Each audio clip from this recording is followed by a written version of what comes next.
So if I asked you, what do you look out for when you are engaged in a conversation with people, what would you say?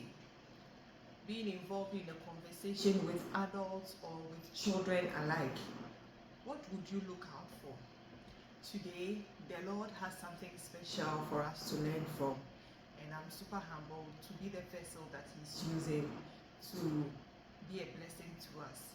God richly bless you all for taking in all the mini stuff I teach here, I share here, and I'm humbled to know that it's been a blessing to many of you in your journeys as mothers of nations. God richly bless you.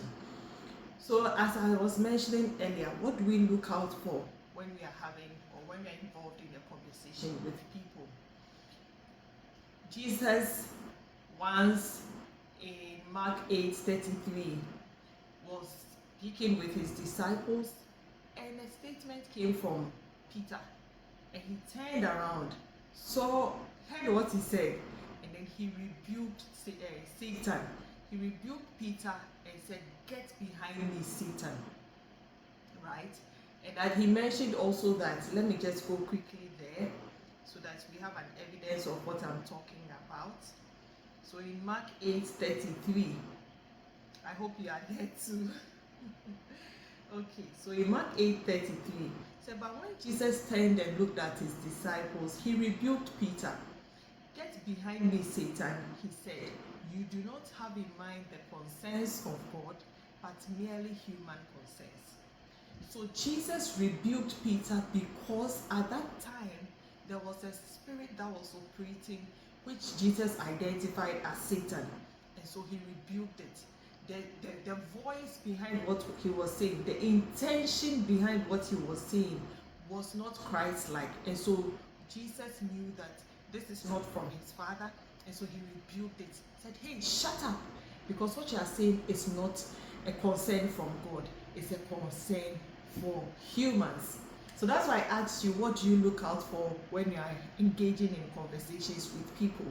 When we become aware of some of these things, we are able to appreciate people, and we are able to live at peace with all men. We are also able to help people through love. We are able to show love to people. We are able to forgive easily because we know that indeed this person was being used, or another intention which is not a godly intention, which is not a godly concern, came out of the person's mouth. And this came out of the person's mouth as a result of he being a vessel, and this foreign spirit spoke through him.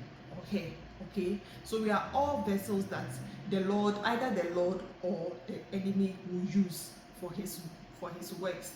So it's best, it's ideal that we get to know the Lord more, so that when people speak, we hear the intentions, and we filter it to know where it's coming from, whether it's coming from God, whether it's godly, or it is from the devil. I hope I've helped you in identifying some of these things in your walk in this week and the weeks ahead. Thank you for listening, and I want to use this opportunity to invite you to an upcoming program that the Lord is leading me to organize for fellow young Christian wives and fellow mother of nations. It's a retreat, and previously we do have it during the day. This time the Lord is asking us to engage him a few hours in the evening, and so if you would like to be part of this, so that we retreat with the Lord and we hear what he has to say to us. In fact, it's good to retreat at certain times in your lives. During the day there's a lot of pressure, the children, work, and all of that, but if it's in the evening, you have that peace of mind to concentrate and speak to your Father. So if this sounds like you and the Lord is speaking to you to join us, the date is on the 3rd August. It's a Saturday. You can join us. If you are really called to join us, please send me a DM and I'll share the locations with you. It's a free event, but you need to register, and so I'd love to see you there. Thank you for being a blessing, and thank you for listening to the end. Can we kindly share the affirmation of the day? Genesis 17:16. It says that I am a mother of nations. I am blessed. The Lord is birthing a son through me. I am blessed. Kings of people are coming from within me. If this sounds like you, can you say a big amen? Amen. God richly bless you. Until next time, next week, goodbye and have an awesome week. Take care.